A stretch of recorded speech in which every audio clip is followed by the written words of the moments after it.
দুন্দুল পারবো, কচি দুন্দুল ইলিশ মাছ দিয়ে খেতে ভালো। ইলিশ মাছ দিয়ে রান্না করবো, নেই।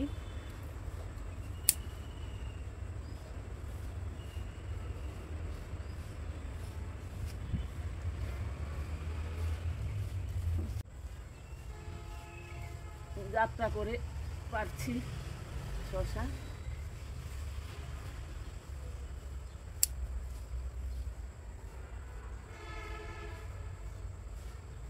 কত সুন্দর শসা,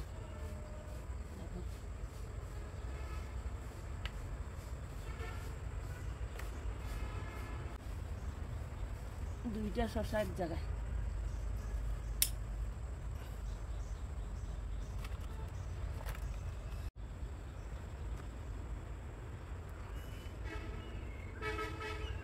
এই বছরই আমার প্রথম শসা চাষ।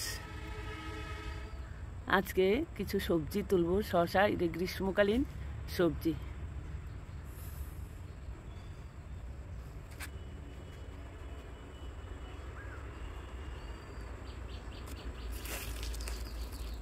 শসাগুলি তুলব আর দেখা যাক কি কি তোলা যায়। অনেক সবজি করেছি গ্রীষ্মকালীন, মোটামুটি সব কিছুই। নতুন করে আবার বেগুন গাছ, বেগুন গাছের ফাঁকে ফাঁকে হয়েছে ডাঁটা। ডাঁটার অবস্থা কি, পাতা এক একটা কত বড় বড় পাতা, এত সুন্দর ডাঁটা বেগুন গাছের মাঝখানে। আমি কিন্তু বিচি ফালাইনি, এই আপনা আপনি উঠেছে। একটা বেগুন গাছে নতুন বেগুন আসতেছে।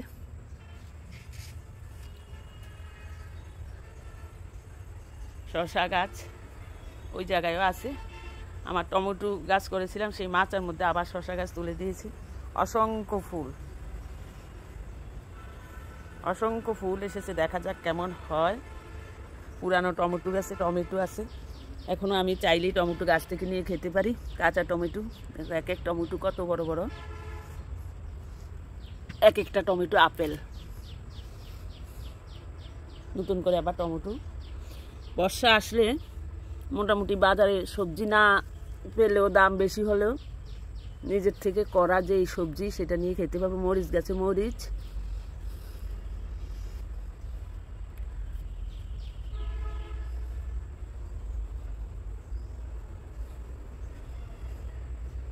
কুমড়ার শাক, কুমড়ার ডগা নিয়ে কিছুদিন আগে আমি খেয়েছি, তোমরা হয়তো দেখেছো সেই ভিডিওটা আমি আপলোড করেছি। পুঁই শাক, পুঁই শাক এখনো কাটা হয়নি, মাত্র মাচায় বেয়ে উঠতেছে উপরে। মরিচ গাছের গোড়ার মাঝখানে ডাঁটা গাছ, এটা হলো নাগা মরিচ।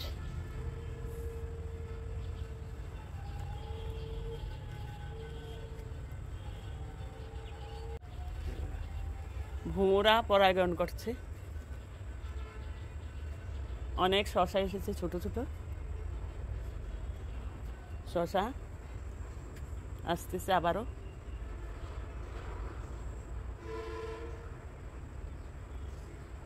অসংখ্য ফুল, হলুদ গাছটা আছে। চাল কুমড়া, চাল কুমড়ার মাচাও তো, চাল কুমড়া গাছ বেয়ে গেছে, এখনো চাল কুমড়া ধরেনি। আছে কাকরোল, কাকরোলের জায়গা করতে পারছি না, তাই আম গাছে মাঝে কাকরোল গাছ বেয়ে যাচ্ছে। এই সাইডে আছে আরো শসা, পুঁই গাছ, বরবটি মাচায় উঠা শুরু হয়েছে।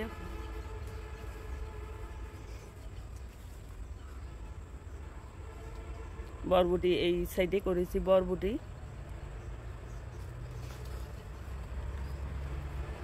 দুন্দুল,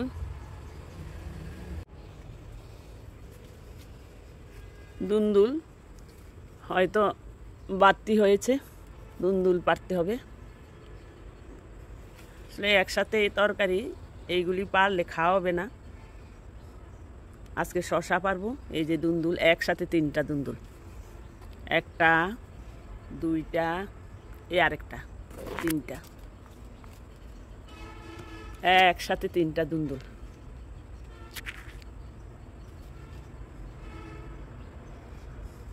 চাল কুমড়ার মাচা, অসংখ্য ফুল, কিন্তু এখনো চাল কুমড়া আসেনি। আবার আছে কাকরোল, কাকরোল ধরা শুরু হয়েছে। এই যে কাকরোল,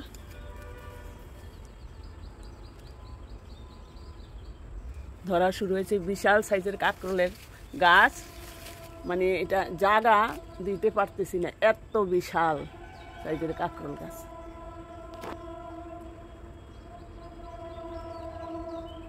এটা গোড়াটা এদিকে আর উঠে গেছে, এত বড় এই ঝাঁটা দেওয়ার পরও গাছ কিন্তু রাখতে পারতেছে না। এই ইয়াটায় যে আপনার বাঁশ গাছের যেই মাচা দিয়েছি থাকতেছে না, অন্য গাছের মাঝে চলে যাচ্ছে। লেবু গাছ টাছ সব ধরে ফেলেছে, লেবু গাছের মাঝখানে আসতেছে।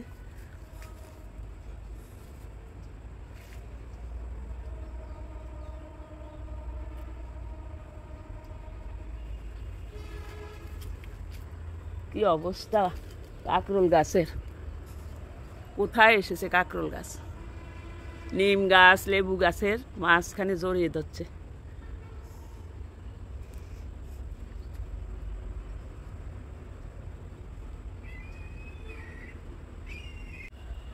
এখন শশাগুলি পারবো আর দুন্দুল পারবো।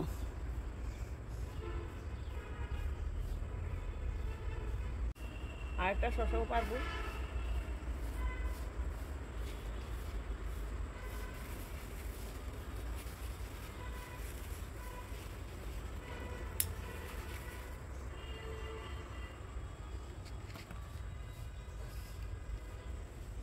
দারুণ লাগে। দুন্দুল পারবো, কচি দুন্দুল ইলিশ মাছ দিয়ে খেতে পারবো। ইলিশ মাছ দিয়ে রান্না করবো, নেই।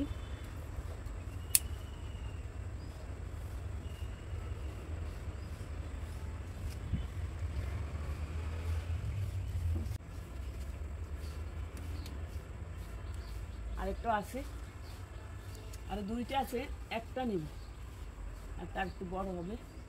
মানে দুন্দুল গাছ বড়ই গাছের মাঝখানে, বড়ই গাছকে আঁকড়িয়ে ধরছে।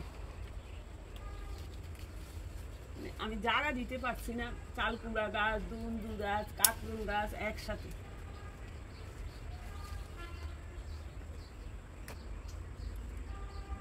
আজকে সংগ্রহ শসা দুন্দুল, আর কিছুই নেব না। বেগুন আছে গাছে, নেব না। টমেটো আছে গাছে, নেব না।